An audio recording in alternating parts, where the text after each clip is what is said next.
হরে কৃষ্ণ। রাধে রাধে। রমা একাদশী 2023 খ্রিস্টাব্দে রমা একাদশী পালন করতে হবে 9 নভেম্বর, বৃহস্পতিবার। কার্তিক মাসের কৃষ্ণপক্ষের একাদশী ব্রত রমা একাদশী। একাদশীর দিন প্রাতঃস্নান সেরে ভগবানের চরণে তুলসী পাতা অর্পণ করে একাদশী সংকল্প মন্ত্র উচ্চারণ করে সংকল্প করুন। সংকল্প মন্ত্র স্ক্রিনে দেওয়া হলো। এইবার শ্রবণ করুন রমা একাদশী ব্রত মাহাত্ম্য। এক সময় যুধিষ্ঠির মহারাজ শ্রীকৃষ্ণকে বললেন, হে জনার্দন, কার্তিক মাসের কৃষ্ণপক্ষের একাদশীর নাম ও মাহাত্ম্য কৃপা করে আমায় বলুন। শ্রীকৃষ্ণ বললেন, হে রাজন, মহাপাপ দূরকারী সেই একাদশী রমা নামে বিখ্যাত। আমি এখন এর মাহাত্ম্য বর্ণনা করছি, আপনি তা মনোযোগ সহকারে শ্রবণ করুন। পুরাকালে মুচুকুন্দ নামে একজন সুপ্রসিদ্ধ রাজা ছিলেন। দেবরাজ ইন্দ্র, যম, বরুণ ও ধনপতি কুবেরের সাথে তার বন্ধুত্ব ছিল। ভক্ত শ্রেষ্ঠ বিভীষণের সাথেও তার অত্যন্ত সদ্ভাব ছিল। তিনি ছিলেন বিষ্ণু ভক্ত ও সত্য প্রতিজ্ঞ।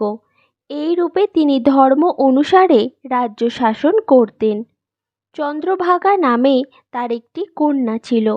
চন্দ্রসেনের পুত্র শোভনের সাথে তার বিবাহ হয়েছিল।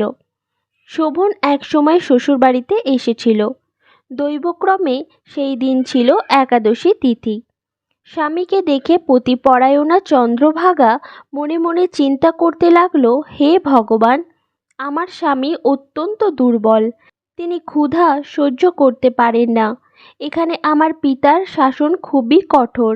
দশমীর দিন তিনি নগরা বাজিয়ে ঘোষণা করে দিয়েছিলেন যে একাদশী দিনে আহার নিষিদ্ধ। আমি এখন কি করি?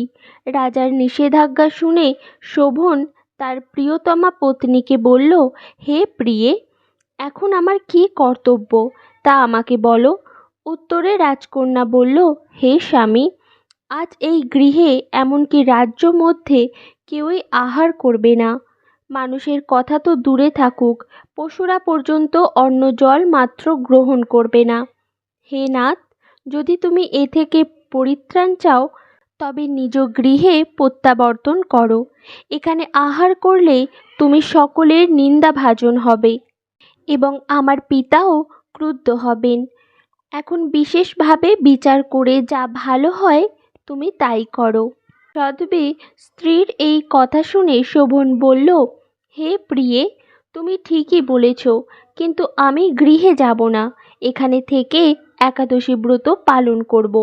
ভাগ্যে যা লেখা আছে তা অবশ্যই ঘটবে। এইভাবে শোভন ব্রত পালনে বদ্ধপরিকর হলেন। সমস্ত দিন অতিক্রান্ত হয়ে রাত্রি শুরু হলো। বৈষ্ণবদের কাছে সেই রাত্রি সত্যি আনন্দকর, কিন্তু শোভনের পক্ষে তা ছিল বড়ই দুঃখদায়ক, কেননা ক্ষুধা তৃষ্ণায় সে ক্রমে দুর্বল হয়ে পড়ল। এভাবে রাত্রি অতিবাহিত হলে সূর্যোদয়কালে তার মৃত্যু হলো। রাজা মুকুচন্দ সাড়ম্বরে তার শবদাহ কার্য সুসম্পন্ন করলেন। চন্দ্রভাগা স্বামীর অন্ত্যেষ্টিক্রিয়া সমাপ্ত করে পিতার আদেশে পিতৃগৃহেই বাস করতে লাগল। কালক্রমে রমাব্রত প্রভাবে শোভন মন্দরাচল শিখরে অনুপম সৌন্দর্য বিশিষ্ট এক রমণীর দেবপুরী প্রাপ্ত হলেন। একসময় মুচকুন্দপুরের সোম শর্মা নামে এক ব্রাহ্মণ তীর্থ ভ্রমণ করতে করতে সেখানে উপস্থিত হলেন। সেখানে রত্নমণ্ডিত বিচিত্র স্ফটিকখচিত সিংহাসনে রত্নালঙ্কারে ভূষিত রাজা শোভনকে তিনি দেখতে পেলেন। গন্ধর্ব ও অপ্সরাগণ দ্বারা নানা উপচারে সেখানে তিনি পূজিত হচ্ছিলেন। রাজা মুচুকুন্দের জামাতা রূপে ব্রাহ্মণ তাকে চিনতে পেরে তার কাছে গেলেন। শোভনও সেই ব্রাহ্মণকে দেখে আসন থেকে উঠে এসে তার চরণ বন্দনা করলেন। শ্বশুর মুচুকুন্দ ও স্ত্রী চন্দ্রভাগা সহ নগরবাসী সকলের কুশল বার্তা জিজ্ঞাসা করলেন। ব্রাহ্মণ সকলের কুশল সংবাদ জানালেন। জিজ্ঞাসা করলেন, এমন বিচিত্র মনোরম স্থান কেউ কখনো দেখেনি। আপনি কিভাবে এই স্থান প্রাপ্ত হলেন তা সবিস্তারে আমার কাছে বর্ণনা করুন। শোভন বললেন যে কার্তিক মাসের কৃষ্ণপক্ষিয়া রমা একাদশী সর্বব্রতের মধ্যে শ্রেষ্ঠ। আমি তা শ্রদ্ধারহিতভাবে পালন করলেও তার আশ্চর্যজনক এই ফল লাভ করেছি। আপনি কৃপা করে চন্দ্রভাগাকে সমস্ত ঘটনা জানাবেন। সোম শর্মা মুচুকুন্দপুরে ফিরে এসে চন্দ্রভাগার কাছে সমস্ত ঘটনার কথা জানালেন। ব্রাহ্মণের কথা শুনে অত্যন্ত আনন্দিত চন্দ্রভাগা বললেন, হে ব্রাহ্মণ, আপনার কথা আমার কাছে স্বপ্ন বলে মনে হচ্ছে।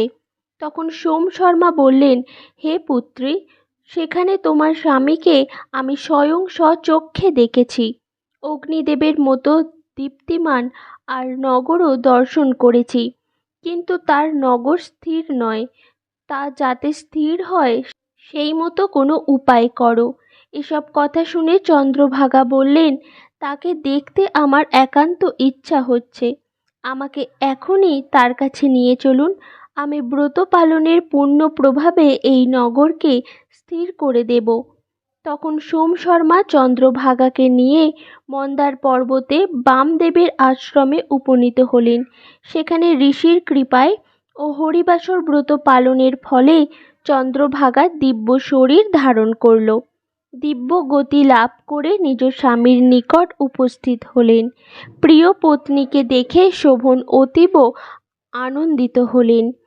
বহুদিন পর স্বামীর সঙ্গ লাভ করে চন্দ্রভাগা অকপটে নিজের পূর্ণ কথা জানালেন।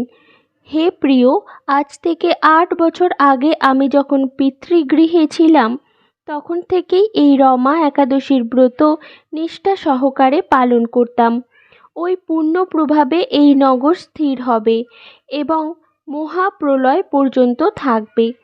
হে মহারাজ, মন্দারাচল পর্বতের শিখরে শোভন স্ত্রী চন্দ্রভাগা সহ দিব্য সুখ ভোগ করতে লাগলেন। পাপ নাশিনী ও ভক্তি মুক্তি প্রদায়িনী রমা একাদশীর মাহাত্ম্য আপনার কাছে বর্ণনা করলাম। যিনি এই একাদশী ব্রত শ্রবণ করবেন তিনি সর্বপাপ মুক্ত হয়ে বিষ্ণুলোকে পূজিত হবেন। এই হলো রমা একাদশী ব্রত মাহাত্ম্য। এই একাদশী ব্রত পালন করে পরদিন সময়ের মধ্যে পারণ মন্ত্র উচ্চারণ করে রুটি, মুড়ি, ছাতু ভগবানের অনুকল্প প্রসাদ রূপে গ্রহণ করে পারণ করুন। পারণ মন্ত্র স্ক্রিনে দেওয়া হলো। এইবার দেখে নিন পারণের সময়সূচি। পশ্চিমবঙ্গ 5টা 52 থেকে 9টা 31, বাংলাদেশ 6টা 17 থেকে 9টা 45, দিল্লি 6টা 39 থেকে 10টা 16, মুম্বাই মহারাষ্ট্র 6টা 42 থেকে 10টা 29, পুনে 6টা 38 থেকে 10টা 24, নাগপুর 6টা 20 থেকে 10টা 5, চেন্নাই 6টা 5 থেকে 9টা 56, ভুবনেশ্বর ওড়িশা 5টা 52 থেকে 9টা 37, বিহার 6টা 1 থেকে 9টা 42, ঝাড়খণ্ড 5টা 59 থেকে 9টা 41, ছত্তিশগড় 6টা 9 থেকে 9টা 54, শিলং মেঘালয় 5টা 36 থেকে 9টা 16, গৌহাটি আসাম 5টা 37 থেকে 9টা 17,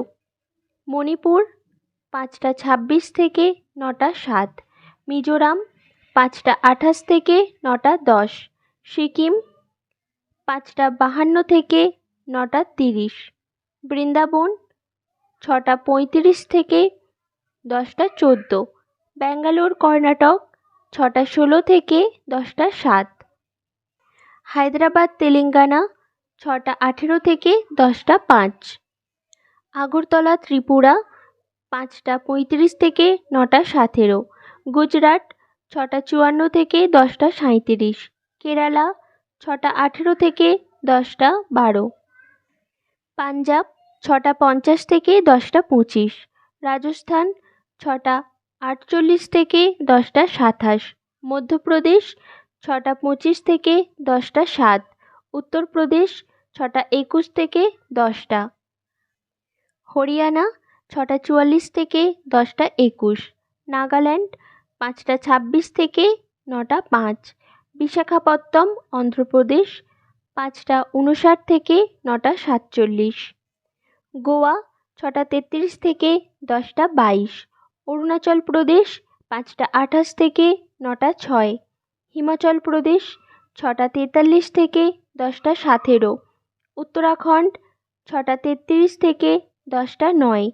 জম্মু কাশ্মীর 6:54 থেকে 10:26। আন্দামান নিকোবর 5:14 থেকে 9:06। এই হলো একাদশী পালনের সময়সূচি, অর্থাৎ একাদশীর পর দিন সকালবেলা পালনের সময়সূচি। ভক্তি ভরে একাদশী ব্রত পালন করুন। সকলে ভালো থাকুন, সুস্থ থাকুন। হরে কৃষ্ণ, রাধে রাধে।